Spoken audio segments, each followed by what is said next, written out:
Hola, ¿cómo están? Buenas tardes, muchas gracias por acompañarnos el día de hoy. Viernes, nuevamente tendremos nuestro Facebook Live. Y pues el tema que vamos a hablar el día de hoy es sobre enfermedad diverticular. Yo soy José Manuel Luna Vázquez, médico con especialidad en cirugía general, gastrointestinal y laparoscopía. Y bueno, ahora sí, lo prometido es deuda. Entonces, ya está llegando gente. Hola Carla Sanz, hola Jessica Andrade. Y bueno, vamos a empezar con el tema, ¿sale? Entonces, vamos a primero definir lo que es un divertículo, ¿sí? Hablando propiamente en el tema que vamos a conversar el día de hoy. Entonces, esto es un pequeño saco, ¿sí? Que se va a formar, va a derivar de la propia pared del colon. Y bueno, esto se debe a múltiples factores. Vamos a ver que necesitamos definir principalmente esta enfermedad, ¿sí? Cuando solamente los pacientes tienen el divertículo sin ninguna sintomatología, le vamos a llamar diverticulosis. Cuando ya se va a presentar alguna sintomatología que vamos a mencionar más adelante, esta la vamos a poder denominar enfermedad diverticular como tal, ¿sí? En algunas ocasiones, bueno, no en algunas ocasiones, cuando existe un proceso ya inflamatorio per se, lo vamos a poder llamar ya diverticulitis. Y esto ahorita vamos a ir hablando de por qué se forman, cómo se forman, qué interviene, si hay alguna situación genética, si tiene que ver la alimentación, si tiene que ver algún esfuerzo. Bueno, todo eso lo vamos a ir desglosando ahorita poco a poquito. Generalmente, en sí, lo que es la enfermedad diverticular es rara en niños, es rara en pacientes menores de 40 años. Sin embargo, sí vamos a observar que va a incrementar su incidencia en pacientes arriba de los 50 años. Estamos hablando que un paciente de los 50 años tiene el 30% de probabilidad de presentar diverticulosis, de presentar divertículos. Cuando son arriba de los 70 años, este 30% se incrementa un 50%. Y en pacientes que son arriba de los 80 años, bueno, van a tener un 75% de probabilidad de presentar lo que es divertículos en su colon, ¿sí? Bueno, ¿qué van a contribuir a la formación de esos divertículos? Son dos factores muy importantes. El consumo bajo en fibra, ¿sí? Y lo que es alteraciones en la motilidad colónica. Se ha observado que las personas o la población vegetariana disminuye el doble o al doble el riesgo de presentar los que son los divertículos. Y esto se debe a que ellos van a consumir el doble de fibra que una persona que no es vegetariana, ¿sí? Realmente, digo, se ha observado que la fibra es un factor muy importante para mejorar lo que es el tránsito colónico como tal. Ahora, en relación a las alteraciones de la motilidad colónica, tenemos que hablar muy brevemente en relación a qué tipo de movimientos tiene el colon. No es necesario ser estudiante de medicina, no es necesario tener algún conocimiento como tal, simplemente ahorita lo voy a desglosar lo más fácil que yo pueda. El colon se va a dividir en 4 partes así de una forma muy rápida para que todos lo entendamos, que es el colon ascendente, el colon transverso, el colon descendente y el sigmoides. Bueno, el colon descendente va a tener unos movimientos como si fueran de mezcla, y aquí es donde se va a absorber lo que es el agua y el sodio, ¿sí? Este tipo de movimiento va a ser subir y bajar, pues para que todo sea todo el alimento que pase por ahí esté bien mezclado. El colon transverso y el colon descendente van a tener un movimiento tipo de amasar. Ahorita yo les voy a enseñar con un globito que aquí encontré para que tengamos entendido cómo va a suceder este tipo de movimientos. Y lo que es el sigmoides, que es la parte final, o una de las partes previas a la final, este tipo de movimiento, bueno, esta área va a funcionar como si fuera un esfínter, ¿sí? No es un esfínter como tal, es una parte del colon, pero cuando decimos que va a funcionar como un esfínter, es porque va a retrasar lo que es la evacuación o la materia fecal hasta que haya un movimiento masivo en todo el colon para poderla expulsar. Es por ello que en este lado, que es el que retiene, el que tiene pudiera tener mayor capacidad, del que se puede incrementar más la presión dentro del colon, es la que puede llegar a sufrir más y poder formar más divertículos. Ahora, ¿por qué se van a formar estos divertículos? Va a haber un incremento de presión dentro de la luz colónica y vamos a empezar a tener algunos defectos propios de la misma pared. A medida que vamos pasando los años, vamos a empezar a acumular una proteína que se llama elastina, que algunos científicos han denominado esta situación como elastosis. Lo que va a hacer es limitar el movimiento del colon, ya que van a cortar y se va a engrosar la pared del mismo colon.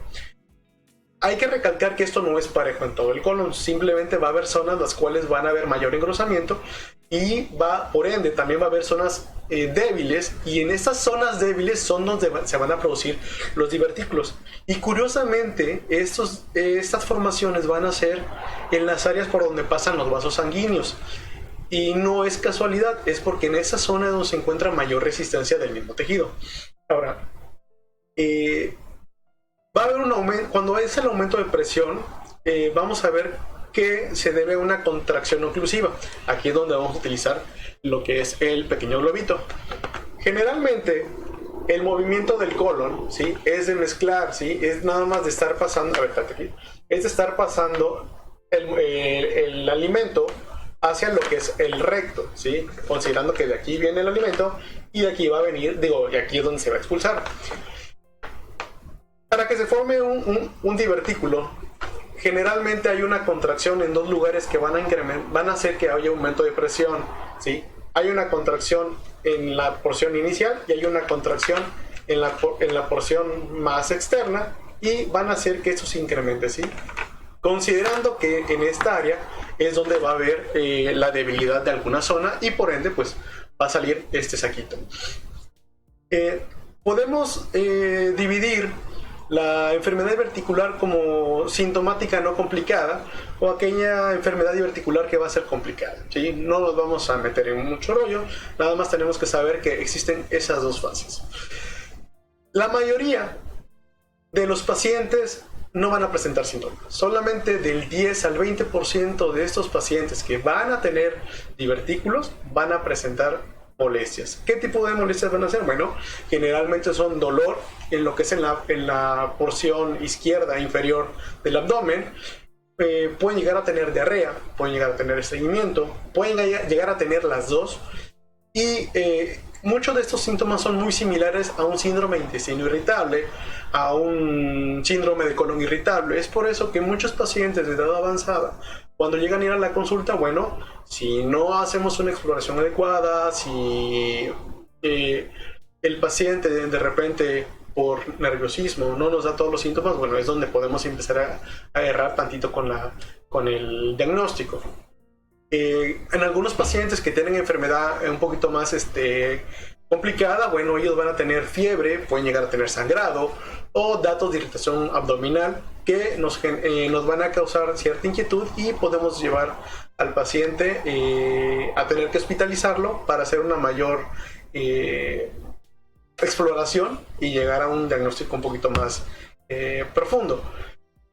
Algunas complicaciones que pueden llegar a tener los pacientes se deben a que hay una materia fecal retenida dentro del divertículo. Es fácil que esta pase, pero es difícil que salga de la misma bolsita, y esto se debe a que no hay una contracción dentro de la bolsita que lo expulse. Esto va a causar que por la producción de moco la materia fecal pueda llegar a espesarse, y bueno, como tenemos bacterias, pueden llegar a incrementar el número de bacterias, y por ende, bueno, va a empezar la inflamación y la infección. Cuando esto sucede, pueden pasar 4 cosas. Una, que remite espontáneamente. 2, que esta inflamación progrese de una forma longitudinal y empezar a inflamar algunos otros divertículos si se encuentran muy pegados, o que empiece a inflamar la misma pared del colon. 3, que este divertículo se llegue a perforar, y 4, que llegue a formar una fístula. La fístula es cuando se comunican dos estructuras que no deberían estar comunicadas, y las fístulas más comunes son aquellas vesicocolónicas. Traducción, vejiga y lo que es el colon. Hay algunos pacientes que llegan a ir con nosotros porque tuvieron un antecedente de inflamación previo. Esto se selló y prácticamente se unieron lo que es la vejiga con el colon. Y luego nos dicen, doctor, es que cuando orino sale gas o sale algo como si fuera popó, fuera una materia fecal. Entonces, bueno, es donde tenemos que hacer investigar si hubo antecedentes de cirugía previa, si llegaron a tener alguna de estas manifestaciones clínicas o síntomas que previamente habíamos mencionado. Cuando ya existe el proceso inflamatorio como tal y el proceso infeccioso como tal, bueno, es cuando lo vamos a denominar diverticulitis. Algunos pacientes también a la larga, como parte de sus complicaciones, van a tener una hemorragia que le vamos a denominar hemorragia diverticular, pero bueno, tenemos la suerte, por así llamarlo, que estas pueden remitir espontáneamente. Y en la mayoría de los casos así va a ser. Solo un porcentaje muy pequeño van a necesitar que intervengamos nosotros. Dentro de los estudios que necesitamos hacer a nuestros pacientes para poder llegar a ese diagnóstico, bueno, todavía sabemos que la radiografía simple de abdomen nos va a aportar mucha información. La tomografía axial computarizada por medio de contraste es el estudio de elección. Aquí nos va a ayudar a ver si hay algún absceso, si hay alguna fístula, cómo se encuentra el colon en ese momento. La colonoscopía sí ya actualmente se ha visto que es de mucha utilidad. Sin embargo, solamente lo utilizamos en pacientes aquellos que están controlados. Si tienen una hemorragia muy profusa en ese momento, bueno, no lo podemos hacer ya que va a haber una disminución de lo que es la visibilidad. ¿Cuál es el tratamiento para este tipo de pacientes? En pacientes que tienen una enfermedad diverticular no complicada, bueno, podemos empezar con lo que es fibra, cereales con, ¿cómo se llama?, con granos enteros, y lactulosa. Bueno, esto va a ayudar a que disminuya la presión dentro del colon y por ende, pues evitar estar formando más divertículos. En aquellos pacientes que ya están un poquito más complicados, bueno, se valora si se puede ingresar a una hospitalización, que es lo que generalmente hacemos. Y bueno, vamos a empezar el uso de antibióticos, ¿sí? Ya hay una amplia gama de antibióticos que podemos administrar a nuestro paciente con adecuados resultados. Actualmente se ha observado que ciprofloxacino, rifaximirina, bueno, tienen buena respuesta con los pacientes. ¿En qué momento los vamos a operar? Hola Pepe, hola María de la Paz, ¿cómo estás Freddy? Hola Sony. ¿En qué momento los vamos a operar? Bueno, en aquellos pacientes que tienen una diverticulitis por repetición, en aquellos pacientes que tienen una diverticulitis perforada, en aquellos pacientes que tienen una fístula y en aquellos pacientes que llegan a tener hemorragia masiva. Ya en algunos hospitales se ha empezado a utilizar la colonoscopía, que en hemorragia masiva, yo sé que hace un momentito les comenté, este es un poquito más, se prefieren utilizarlo por la visibilidad. Sin embargo, ya aquellas personas que son muy diestras en la utilización de la misma, bueno, podemos llevar a cabo una cauterización en el momento que el paciente viene sangrando y con muy buenos resultados, ¿sí? Entonces, realmente lo que es la enfermedad diverticular, tenemos que tener presente, hay que mejorar lo que es nuestros hábitos alimenticios, tenemos que llevar una adecuada dieta alta en fibra, recomendable hacer ejercicio para mejorar la motilidad intestinal y bueno, estar al pendiente de todas las sintomatologías. Algunos pacientes nos han enviado algunas preguntas o algunas personas que han estado en nuestra red social y bueno, vamos a tratar de responderlas ahorita. Dentro de ellas es, ¿las carnes rojas provocan divertículos? No se ha observado actualmente que provoquen o que sean un factor de riesgo como para que provoquen divertículos. Sí es cierto que es un poquito difícil la digestión de las mismas, pero como tal no hay un estudio que realmente indiquen que son factor de riesgo para la formación de estos saquitos. ¿Los divertículos pueden progresar a cáncer? No. como lo mencioné hace un momentito, es realmente un defecto de la pared de la pared del colon por la debilidad de la misma, ya que se están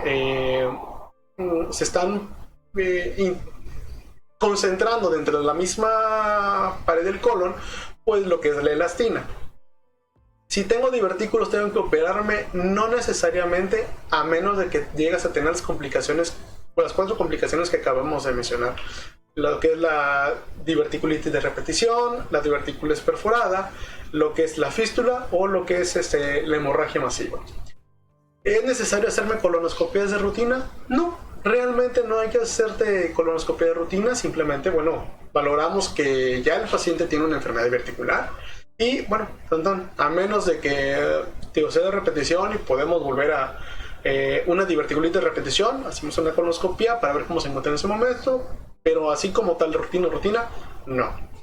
¿Existen formas para prevenir el desarrollo de los divertículos?